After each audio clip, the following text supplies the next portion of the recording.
Hello everyone, it's Seth, probably better known as Saffron Olive, and it's time for another edition of Budget Magic.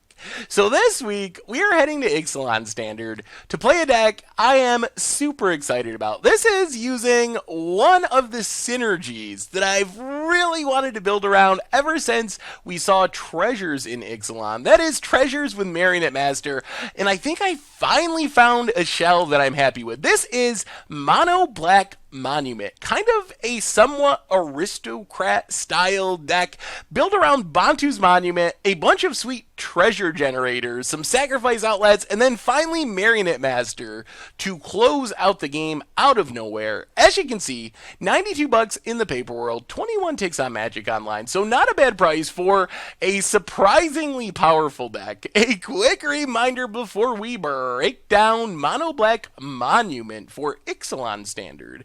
If you enjoy this deck and you enjoy Budget Magic in general, it would be spectacular of you if you could take a quick second, click that subscribe button down in the corner of your screen.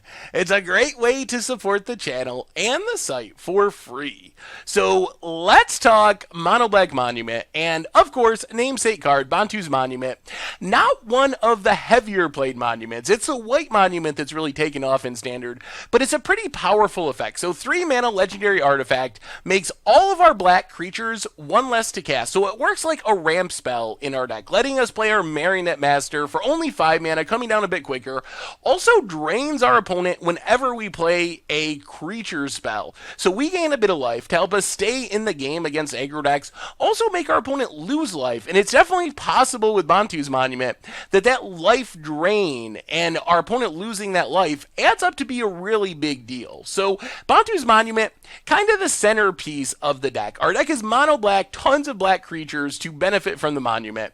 The big combo payoff is Marionette Master. So Marionette Master is super insanely powerful with treasure tokens. 6 mana. The idea of the deck is we will play it and fabricate, putting the counters on it to make it a 4/6, and then whenever an artifact goes into our graveyard, our opponent loses 4 life, equal to our Marionette Master's power. So that means if we have 5 treasures on the battlefield, we just kill our opponent right away. Sack the treasures, drain our opponent for 20. We can also sacrifice other artifacts to some of our other effects, which means we're not 100% reliant on the treasure tokens to get the Marionette Master kill. We can even legend rule our own Bontu's Monument to drain our opponent, but this is our primary plan for winning the game. We kind of stall out, do some tricky sacrificing stuff. Eventually the Marionette Master comes down, and ideally, the turn that Marionette Master hits the battlefield, that's when the game ends with us winning. The rest of the creatures in our deck, we have a bunch of treasure producers. So these are to fuel our Marionette Master kill primarily. Dire Fleet Order comes down for just 2 mana. When it dies, we get a treasure. Ruthless Knave is really sneakily powerful. We can pay 3 mana to sack a creature to get 2 treasures. And remember, these cards are even cheaper in our deck thanks to our Bontu's Monument, which makes it a little easier to cast and activate Ruthless Knave. But basically, the combination of Dire Fleet Hoarder and Ruthless Knave is one of our best ways to get the treasures necessary to win the game. And one of the tricks of Bontu's Monument is that little bit of draining means we don't need quite as many treasures to kill our opponent. Normally, somewhere between 3 and 4 treasures will kill our opponent when we have the Marionette Master, because when we play Dire Fleet Hoarder, we drain our opponent for 1. When we play Ruthless Knave, we drain our opponent for 1. And all that adds up to less treasures being necessary, which means a Ruthless Knave sacking a single Dire Fleet Hoarder, which gives us 3 treasures, 2 from the Knave, 1 from the Dire Fleet Hoarder, can often be enough that we just win the game when we cast our Marionette Master. Treasure Map, a great treasure producer, comes down on turn 2, lets us scry to kind of improve our draws a little bit, eventually flips around into 3 treasures, which makes it really easy to kill our opponent with Marionette Master. If the game goes long, we can always sacrifice our treasures to Treasure Cove, not just the ones from Treasure Map, but the ones from Hoarder, the ones from Ruthless Knave, to just keep drawing through our deck, until we eventually find our Marionette Master.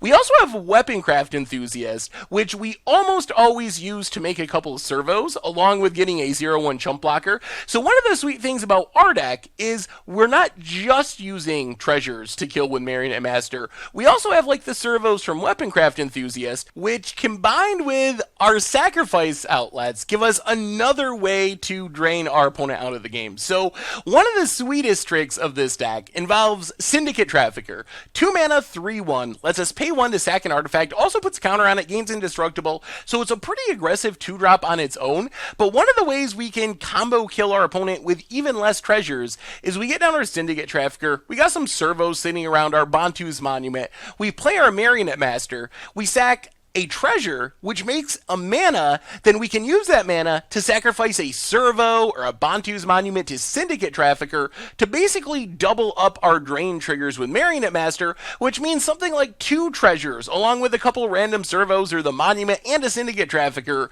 is usually enough to get the Marionette Master kill. Also, Syndicate Trafficker is just a pretty good card in a deck that has a lot of artifacts sitting around.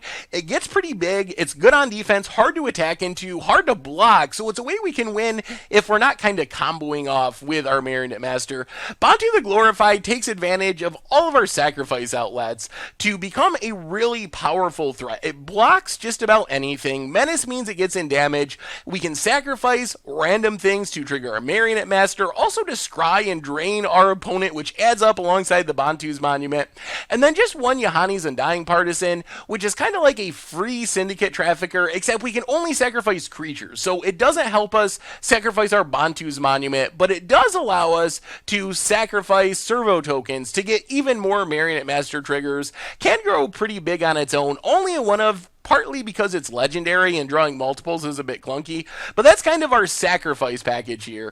Otherwise, we have Ghouls Bloodfast, which is not only a good card advantage engine in our deck, taking advantage of the fact that Bontu's Monument gaining us life, Bontu itself gaining us life, so we can spend that life to draw cards, but then once it flips around, we can use it as another sacrifice outlet to get more Marionette Master triggers, to gain a bit of life to stay out of the danger zone while we're digging to find our Marionette Master. So this combined with Treasure Map means we have a bunch of 2-drops that generate a ton of card advantage over the course of the game, gives us a really good shot at staying in the game against control decks, while our natural life gain and the servos we make with Weaponcraft Enthusiasts help us clog up the board and stay in the game against aggro decks. Finally, for removal, Vraska's Contempts, also Fatal Pushes. I tried to play the deck without these cards at first to make it even more budget friendly, but I found that we really needed these answers to not just lose to Hazarets, not just lose to Ramadan Bread. So I ended up biting the bullet. It increased the budget a little bit, so the ultra budget build will probably not have them, but they are just super good and important to staying alive in Standard with a black deck right now.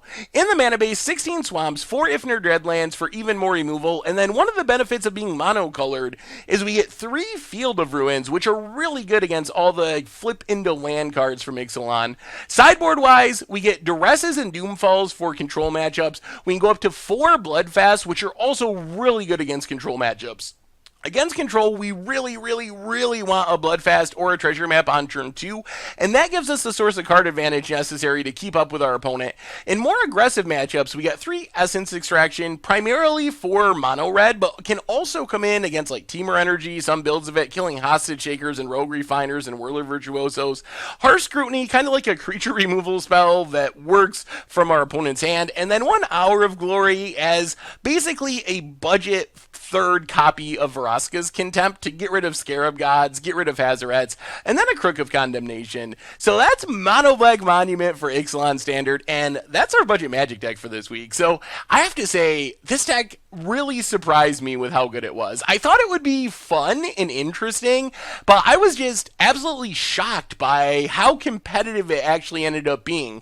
Marionette Master is the real deal. Like, it just comes down and ends the game. Bontu's Monument does a good job of keeping us us alive and also giving us kind of this weird nut draw where we can play Marionette Master even faster. And our creatures are just really good at gumming up the ground and keeping us alive. There's a lot of weird, tricky value where we make treasures from Dire Fleet Hoarders and Ruthless Knaves and use those to fuel our Syndicate Traffickers to kill our opponent's stuff or get in damage. Bontu the Glorified being a really good attacker and blocker. The servos from Weaponcraft Enthusiasts make it really hard for our opponent to just kill us with Bristling Hydras and cards like that because we have all these weird chump blockers, and we can even just chump block with a Dire Fleet Hoarder, then sacrifice it to Bontu, sacrifice it to Ruthless Knave for even more value. Then we're drawing cards with treasure maps, and it really came together in a surprisingly competitive way. So I really love this deck. I think it's actually fairly legitly competitive, but let's get to the videos so you can see how it works. Anyway, thank you very much for watching. I hope you enjoy the gameplay videos, and I will talk to you soon. Thanks for watching the video. If you enjoyed it, take a second and click that like button down below. It's a great way to help support the channel for free, and you can find the next video in the playlist right here.